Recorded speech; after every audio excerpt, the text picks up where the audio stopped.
Assalamualaikum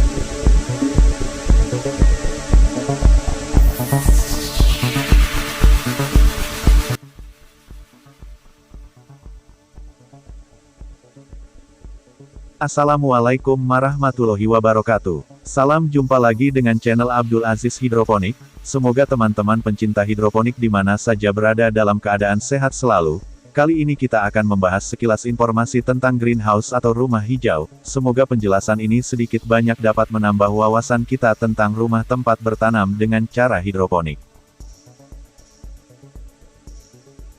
Merancang greenhouse. Tipe dan jenis greenhouse. Tipe bangunan greenhouse dapat dibedakan dari desainnya, di mana biasanya dibuat dengan memperhatikan kondisi iklim di sekitarnya. Seperti pada daerah beriklim tropis, desain bangunan lebih dibuat dengan banyak ventilasi yang berguna mengurangi suhu udara tinggi di dalamnya. Sedangkan pada daerah beriklim subtropis, biasanya dibuat lebih tertutup yang berguna untuk mempertahankan suhu udara hangat di dalamnya.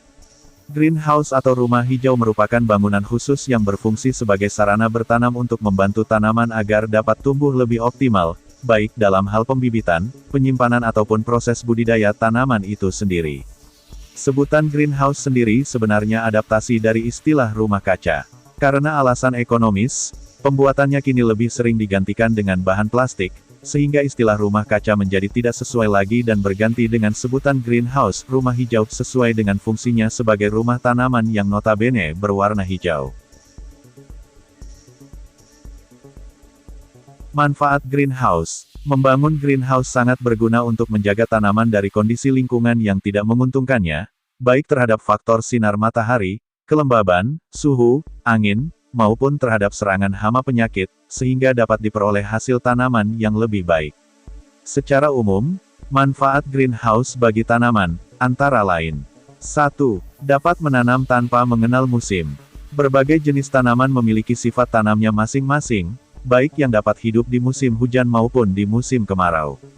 Dengan bertanam di dalam greenhouse, kondisi lingkungan tersebut dapat dimanipulasi, sehingga memungkinkan tanaman tumbuh dengan optimal tanpa tergantung dengan lingkungan luar.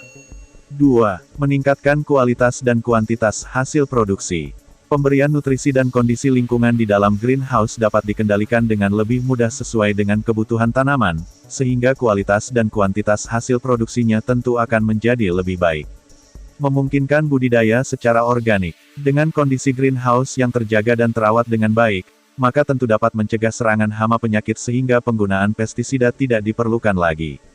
3. Memungkinkan budidaya secara organik. Dengan kondisi greenhouse yang terjaga dan terawat dengan baik, maka tentu dapat mencegah serangan hama penyakit sehingga penggunaan pestisida tidak diperlukan lagi. Dalam konteks ini, hidroponik diartikan sebagai air yang bekerja. Namun, dalam bidang bercocok tanam, hidroponik adalah kegiatan pertanian yang menjadikan air sebagai medium utama untuk menggantikan tanah.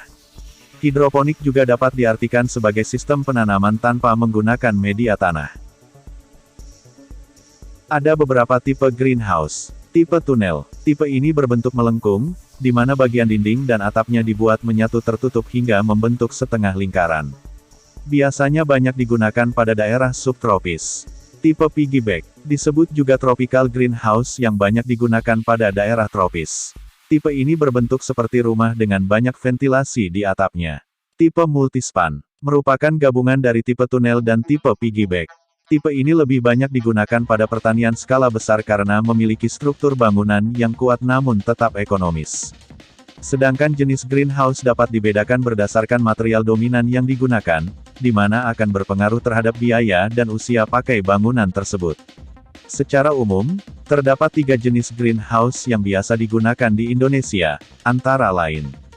Greenhouse bambu. Greenhouse bambu merupakan jenis yang paling banyak digunakan para petani karena biaya pembuatannya yang paling murah. Kelemahan jenis ini adalah usia pakainya yang relatif lebih singkat dan materialnya rentan sebagai media timbulnya hama. Biasanya greenhouse bambu digunakan sebagai tempat produksi tanaman dengan penutup hanya menggunakan plastik UV. Greenhouse kayu. Jenis ini sudah lebih baik dibanding jenis bambu karena usia pakainya lebih lama serta sanitasi lingkungan yang lebih bersih. Biasanya bagian bawah dinding ditambah semen dan penutupnya sudah menggunakan berbagai jenis pilihan bahan. Greenhouse besi. Jenis ini adalah yang paling tahan lama digunakan dan tentunya paling mahal. Karena materialnya yang kuat.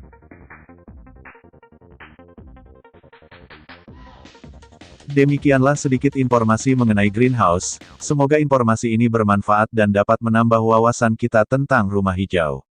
Artikel ini dikutip dari bibitonline.com.